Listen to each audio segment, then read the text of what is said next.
Good morning, and welcome to Morning Gospel Fuel with Mr. G. It is Saturday evening, and it is Saturday, March 13th, the feast day of Saint Nikephoros, the first of Constantinople.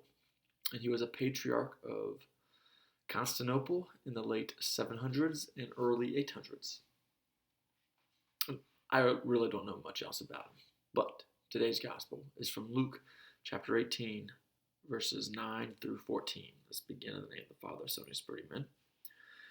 He then addressed this parable to those who were convinced of their own righteousness and despised everyone else.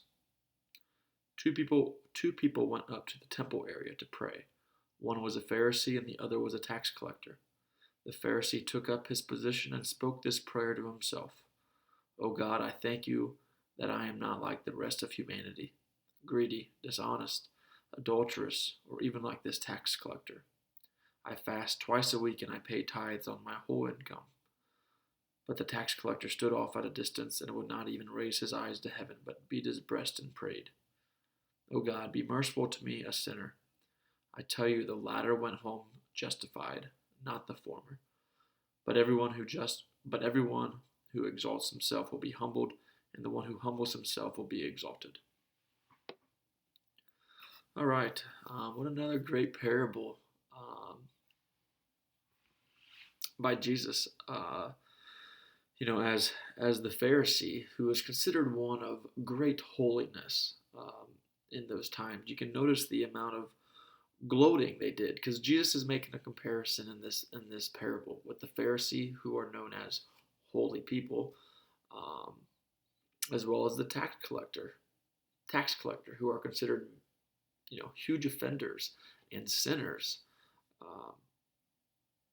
And you'll notice that the holy person, the Pharisee, is boasting about everything that he does. He's demonstrating just how great he is and how worthy he is and how everything else, putting on like this false impression of how of what a true Christian should be. And Jesus says that's not the case. He's greedy, dishonest. He says he just thanks God for how great he is virtually. And he's not greedy, dishonest, adulterous, or even like this tax collector. Talk about how much he fasts, how much he gives to the poor, how much he tithes on his income and everything else. But then on the other hand, the tax collector humbles himself and realizes that his heart needs fixed. And he focuses and turns his attention to God and just begs for mercy. And then we can see which one is more admirable in God's eyes. So, as that last line says, if you exalt yourself, you'll be humbled. And one who humbles himself will be exalted. And maybe that won't happen right now, but at the end of time, whenever it comes Judgment Day. So that's kind of the goal here, is to make sure that we're ready for Judgment Day, and accept and know and trust that God, if we put him above everything, especially in our hearts, everything else will take care of itself, even amongst all the struggles and the turmoil that we all might go through on a personal level, each and every day.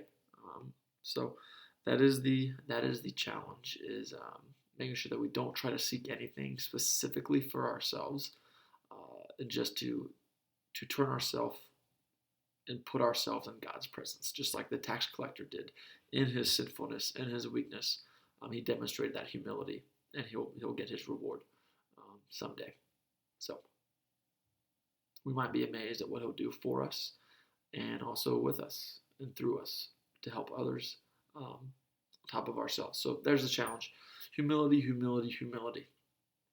God bless. Keep it real. Amen. In the Father, Son, and Spirit. Amen.